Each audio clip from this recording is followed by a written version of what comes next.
Welcome to Via the Grapevine, proudly brought to you by Tony DaCosta of Liquor City, Claremont, and offering you the chance to learn more about wine, the masters behind them, and even which wines to collect. Set in a fertile valley under a dramatic Paarl skyline, Brookdale Estate is tucked between the ancient granite mountains of the Klein Drachenstein and the lush Paarl vineyards and farmlands. The historic estate has been lovingly restored by the Rudd family, with the manor house rebuilt and the vineyards rejuvenated and replanted. It's a working wine estate, private and accessible only to guests staying on the estate at the moment, but they've done well, Brookdale. They've scooped up a rising star in the winemaking world, and it's my honor to welcome her to Via the Grapevine. Chiara Scott, very warm welcome to you. Hello, thank you very much, Guy. It's awesome to be here.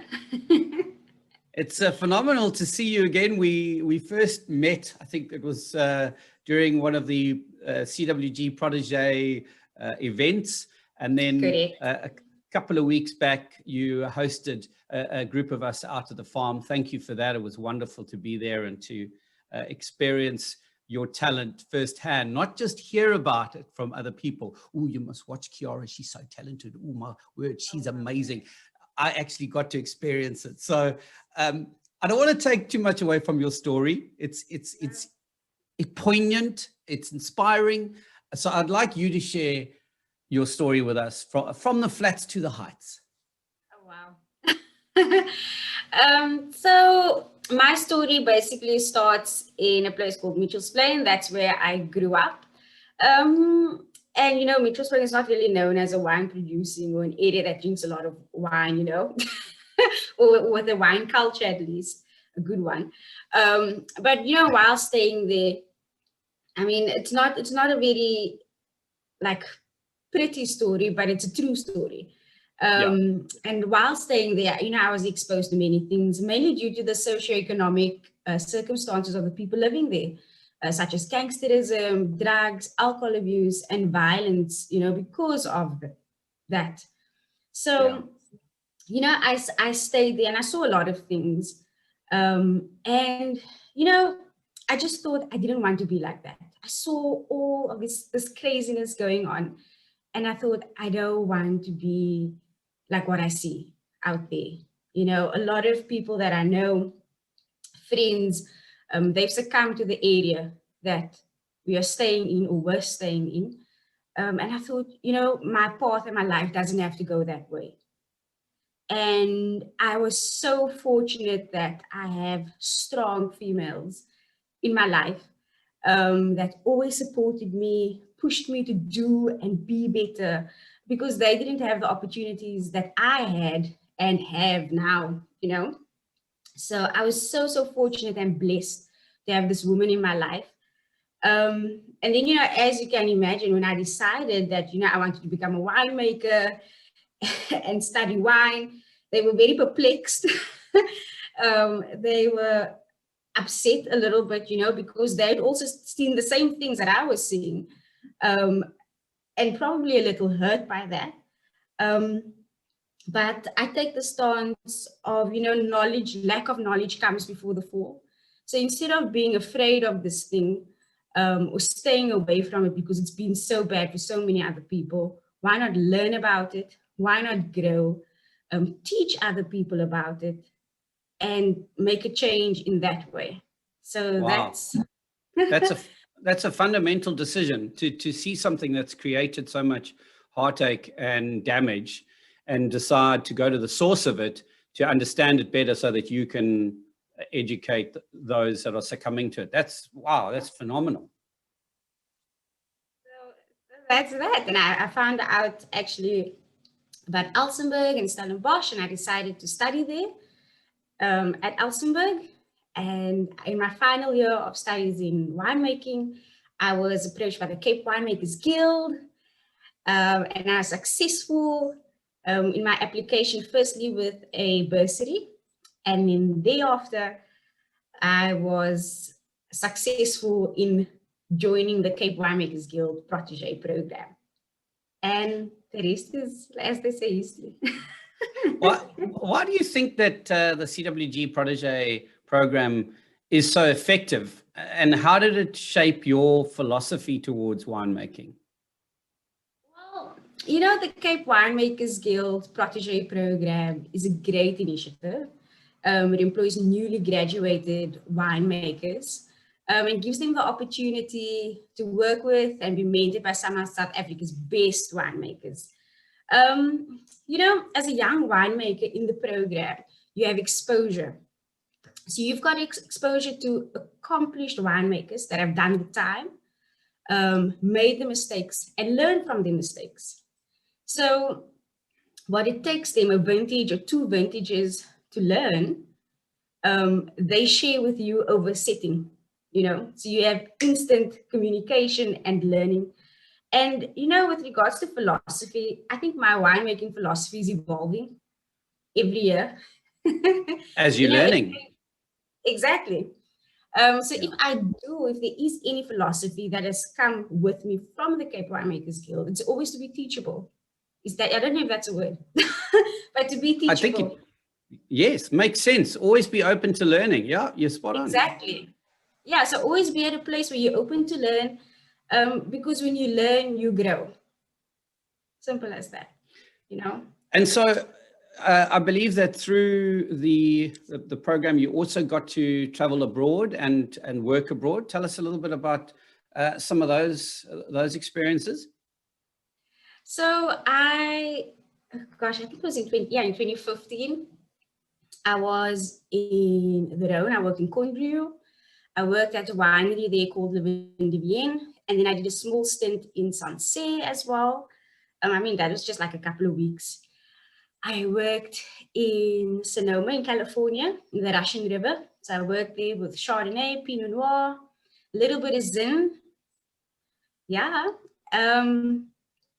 And that's about it. And then just before COVID hit, I think it was in 2019, I traveled to Portugal with Brookdale, and we went all the way from the top Porto right down to Lisbon and just traveled around, tasting through the vineyards, going to wineries, learning about the wines and what they do there. So yeah, and it's been amazing, amazing, amazing. Iron sharpens iron. So you meet these winemakers that are so passionate, they're so sharp, and you just come back to South Africa, or I just come back home so excited and fired up with all these new ideas. You take the good and you leave the not so good. You leave that there, but there's certain things that you can definitely use when you come home. Yeah. So now you've completed your studies, you've done work experience in different parts of the world. How did you then meet Duncan Savage and join him in his urban cellar in Salt River as assistant winemaker? So I met Duncan through the Cape Winemakers Guild. Okay. And that was I met him, well, we had met before, briefly, casually. And in my final year with the guild, I was looking for a job. Nervous? Yeah, very. And he had just bought his winery in Salt River at the time. And then he decided somehow that he wanted an assistant winemaker. And he approached me, and that's that. And I said, yes, of course, it's Duncan Savage. Yeah. I said yes. And then that was in 2017, 2018. And that's also when I met Tim Rudd of Brookdale. So Duncan was, at that time, he had just started consulting to Brookdale and made the first wine there with them. And that's how I got involved, slowly but surely, into Brookdale as well. And then in 2019, it was just a smooth transition from Savage into Brookdale, having worked with Duncan, worked with the fruit already of the farm, knowing the people, knowing Tim, just made sense. Wonderful. And so then you became the winemaker for Brookdale with Duncan. Is he still kind of working as a consultant assisting still here there, and there when yes. you need. Okay. Yes. Well, So he was part of the beginning. It's just awesome to have him around anyway. yeah, I think it's wonderful to hear how not only do you have access to mentors, not just one, but mentors that you can tap into, but that you also appreciate that, because I think in my experience through life, I've also gained one or two mentors along the way. And I actually had a conversation with one this week, and I realized how fortunate and how blessed I was to have somebody who is willing to just share their knowledge without charging you, because nowadays Yes. everybody wants to charge you. Yes, time is money. Yeah, and it's something we need. We need free advice. So, Brookdale Wine Estate, tell us a bit more about the farm and the vines that you have and that you are planting at the moment. We're doing a lot of exciting things at the moment on the estate. Super exciting. So Brookdale is at the foot of the Retoitskloof Mountains. We've got these beautiful mountains. I feel like there isn't enough words that I could use to describe how beautiful this place is. And a lot of people that come, they are so surprised that there's this splendor in the middle of fall, basically.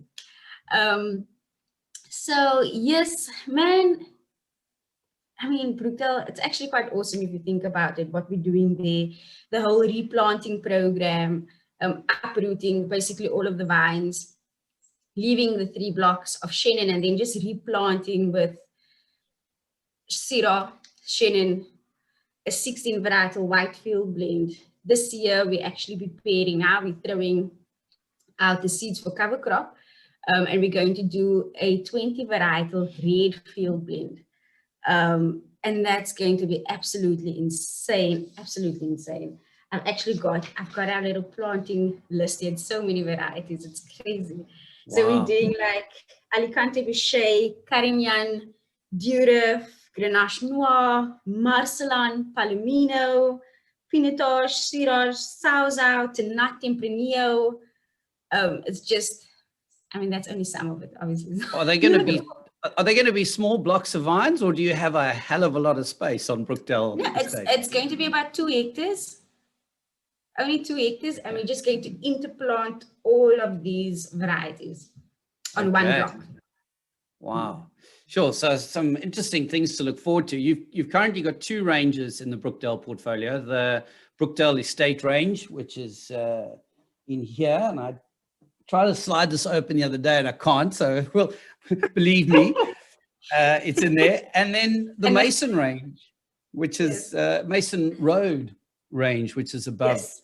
And you very kindly have sent me some samples to taste the Mason Road range today. I guess my first question around this beautiful Shannon is the name. Where did that come from? And then why did you choose those particular varietals for the portfolio, for the range rather? Well, the Mason Road range, or the word or the name Mason Road, it actually dates back to the 1700s. So when we unearthed and removed all of the alien plants and the rubble that was there, we found this old brick road to the north of the boundary of the farm that was made by stonemasons, and it goes up into the mountain. And then we decided, it's a part of the heritage of the estate to name this wine Mason Road.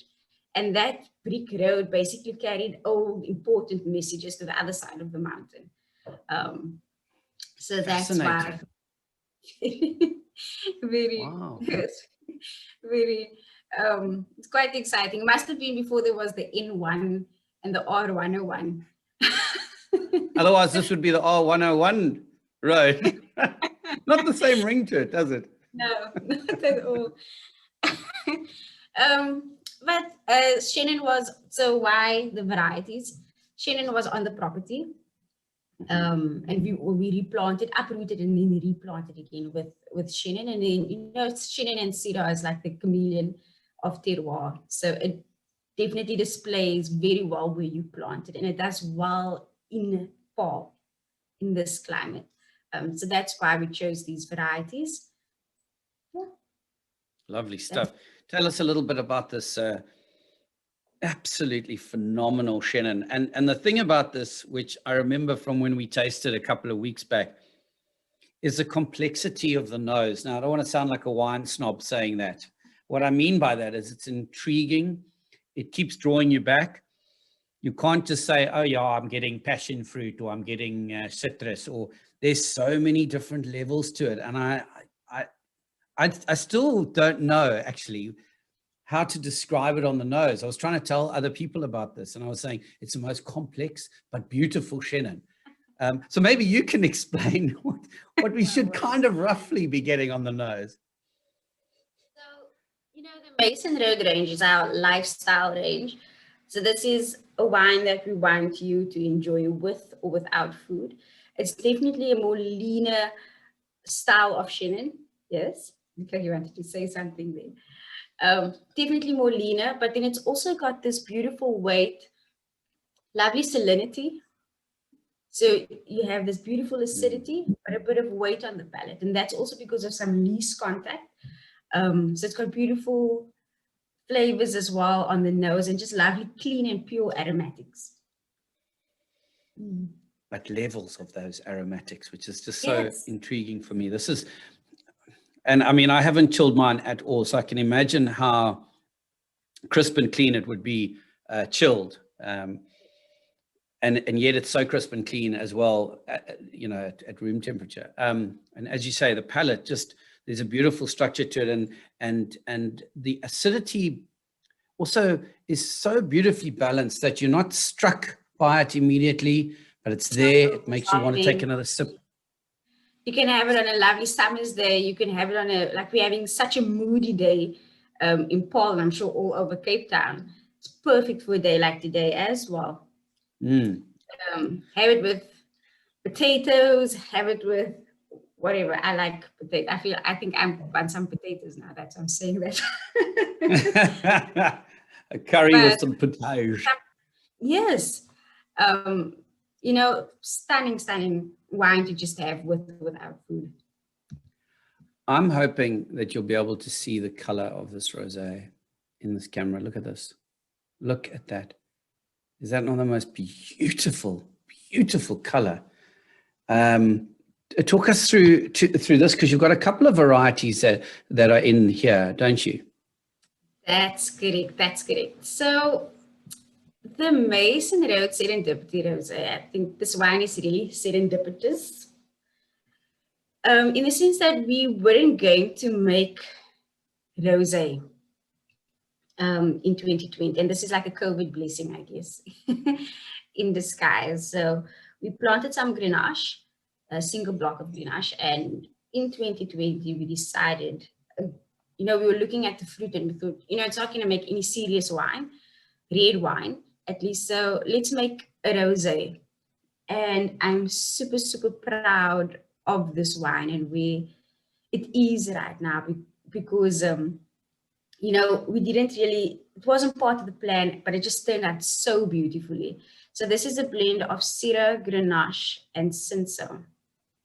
And we've done a few different winemaking styles with this. So we whole bunch the Grenache, crush and destem the Syrah, and we also use some bleed off the Signet juice as well. So a portion of this is fermented in oak as well, older French oak barrels. So it's got beautiful complexity, lovely fresh fruit on the nose, a beautiful palate. It's not too lean. It's a winey wine. There's no better way for me to explain this wine. Yeah, got really beautiful concentration, bright red fruit, floral undertones as well. I presume it's the oaking that's given it that kind of stewed plums kind of nose right at the back. Would that be correct? I don't think it would be the oaking that would give that, would do that. Okay. It would just be the Syrah. It would give you. Would it? Okay. Yeah. It's just absolutely Like beautiful on the cherry, nose. strawberry, passion fruit. There is the particular sweet that I've gone blank on now. You get in little cubes. Is it the white candy with the red stripes? The soft red fruity type of sweet. The name escapes me, but I kind of get that on the nose immediately. Goodness. You see now, you put me in such a state that I can't even remember my words.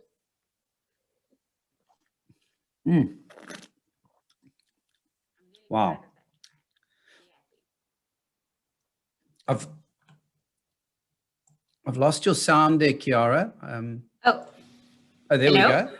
Yeah, there we go. What were you saying? I said, no, we're really proud of this wine. Really happy with it, yeah. Wow, beautiful. Okay, so let's move on to the Syrah. Is this also a 2020 vintage? 2020, it's our maiden vintage of Mason Road Syrah, and our first red wine. So that's very quite exciting. It is quite exciting. Made from young vineyards, but absolutely beautiful wine. So, it was my first time working with Paul Syrah fruit. So we, when in doubt, you experiment. And that's the fun part of the job, So we picked this block so many times. Oh my gosh. And just did whole bunch, crushed and steamed, added stalks, back dried stalks. We just went crazy. During fermentation with this wine, just to see what we would get, It's like you have a child and you're learning about this child's personality now.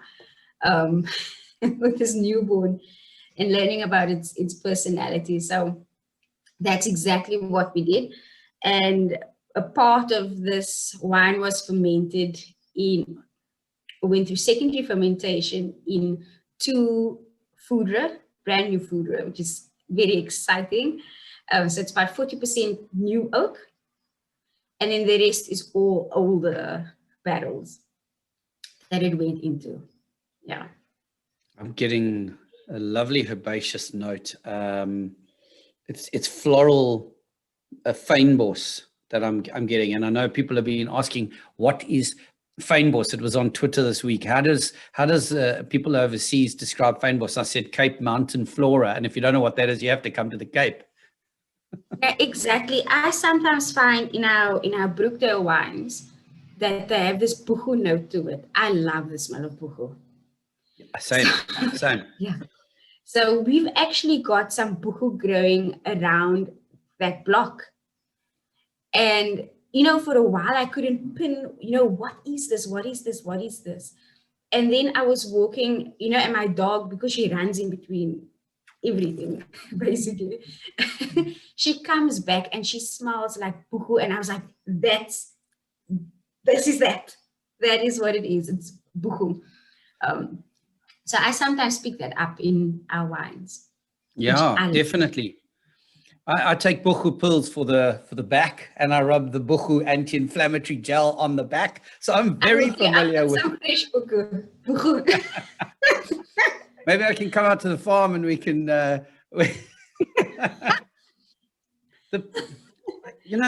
for such a young Syrah, the palate of this wine just delivers so beautifully. I mean, it's got a wonderful balanced mouthfeel. Yes, the fruit comes through. And what's interesting to me is that it tastes like it's been well aged, but at the same time, it's also got that tightness that says, I can still go. Is that kind of your goal? Oh, for sure. Gentle extraction. We're not working the skins too hard. And a lot of it is punch downs as well. So very, very gentle extraction. And I prefer Syrahs like from the south of France. So I prefer spice, elegance, finesse, fruit purity. And that's what I would like to express in our wines, as well as, well, most importantly, the terroir, but also just a gentle winemaking. So our prize is this magnificent double magnum of 2019 Brookdale Chenin Blanc. What sets the Brookdale Estate range apart from this phenomenal Mason Road range? So the Brookdale range is actually just one wine at the moment. And it's a 36-year-old vineyard. So it's now old vines.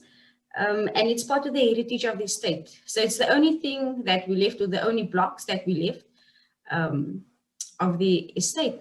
And that's basically what makes it different. And also the winemaking is different. So we do whole bunch pressing. It's 100% barrel fermented and stays in barrel for the 2019 vintage was 11 months in barrel before blending and bottling, and then stays in bottle for a further 10, 11 months. So the winemaking style is slightly different, and also the fruit is different. Yeah. Sure. Those old vines, you must have to suckle a bit to get the berries, eh? Or, I mean, is it still producing quite voraciously? In the beginning, with our first vintage in 2017, we only produced 1,300 bottles, because those vines were so dilapidated. They had no care and attention. And then, as we started to rehabilitate them, let me say that, and try to bring them back to their glory days, we've definitely seen an increase in yield and quality as well. And, it doesn't happen overnight or over 2 or 3 vintages. It's something that you're progressively working on year, but we're already seeing the fruit of our labor, basically. I like that pun. I love a good pun. So the fruit of our labor works for me. This is 3 liters of old vine Chenin. What is it worth roughly, Chiara? Man, that's just like, we've only got 10 bottles of that. So very limited. And that... I can't give this away. How am I supposed to give this away as a prize? You can win it. No, you can't. So just 10 bottles, and that's going for about 1,500, give or take. Yeah. I mean, who do you even share 3 liters of old vine Chenin with? I mean, it's got to be some very special people in your life to crack open a bottle like that. And the aging potential of it, I mean, it's 2019. You said 11 months before you even released it. That's probably like 8 to 10 years. Yeah. Really? 2019 vintage. Yeah. Wow. Okay. Let's talk opportunity now. So far, we as consumers can only buy these wines, but you are building a tasting room. When will that be available for visitation? And can you share with us how we can visit the farm currently? Okay, well, as you mentioned in your introduction, that they can visit the estate, they can come and visit our manor house, and in that way we could do a tasting for them and show them around. And then the tasting room will only be open in the summer of 2022, God willing. So we're busy building now. We've laid the foundation. We're getting pillars in. Very exciting things happening now. So if all goes well, it will be open in the summer of 2022. And will there be a kind of a restaurant available there as well? Restaurant, tasting room, and winery. Fantastic. So very exciting things coming to Brookdale Estate. But at the moment, if we want to visit, we have to book accommodation in your absolutely sensational guest house. 5 bedrooms. 6. Beautiful establishment. Stunning. And things are picking up now. So. Are you saying that I'm not going to get a booking so easily now? Well, no, for you, we will. All right, make a plan. Thank you. Okay, I know you've probably got a busy day ahead of you, so I don't want to keep you for too much longer. I'd like to do some quick fire questions with you. You can fire off the first answer that comes to mind. And we'll start with your favorite variety to drink. At the moment, it's probably the awesome, illustrious Chenin Blanc. You know, we we're making Chenin, so that's one thing that I'm drinking a lot of. Yeah, at the moment. Which one? And I'm really This enjoying one it. or that one?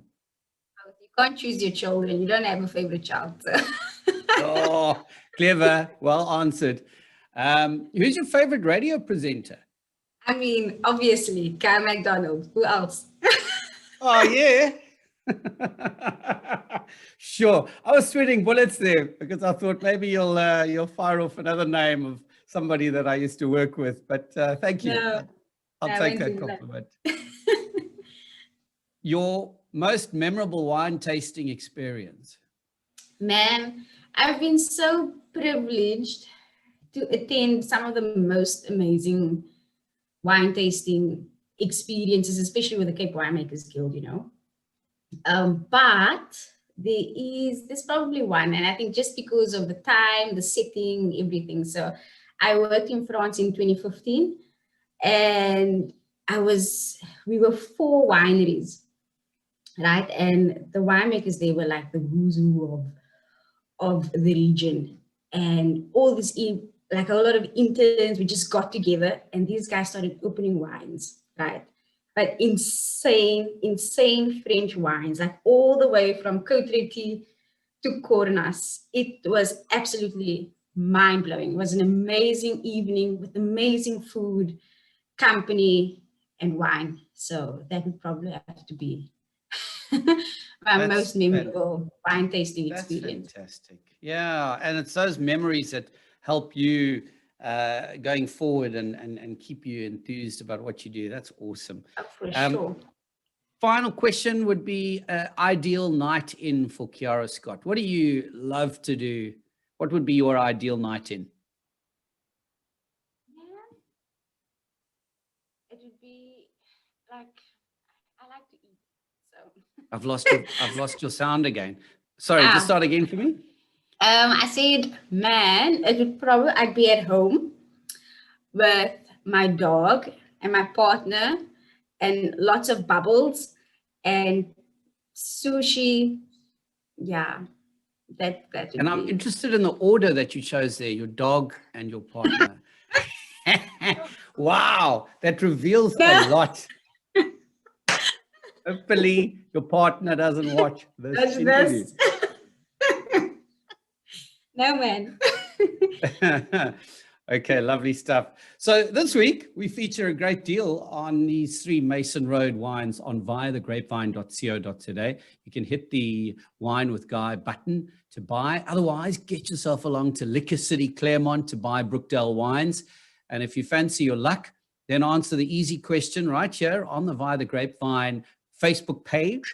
And you could win this 3-liter Magnum of 2019 Brookdale Chenin Blanc. Kiara Scott, you've got a bright future ahead of you. I think you need to invest in a pair of shades. Best of luck to you. Thank you so very much. Thank you for having me. It was so much fun and just a great pleasure. Thank you. And I hope you'll remember me when I come knocking for a chat. When you're busy mentoring others, you'll remember, and you won't be so famous that you will. Never. Rings a bell, but lovely stuff. Thank you.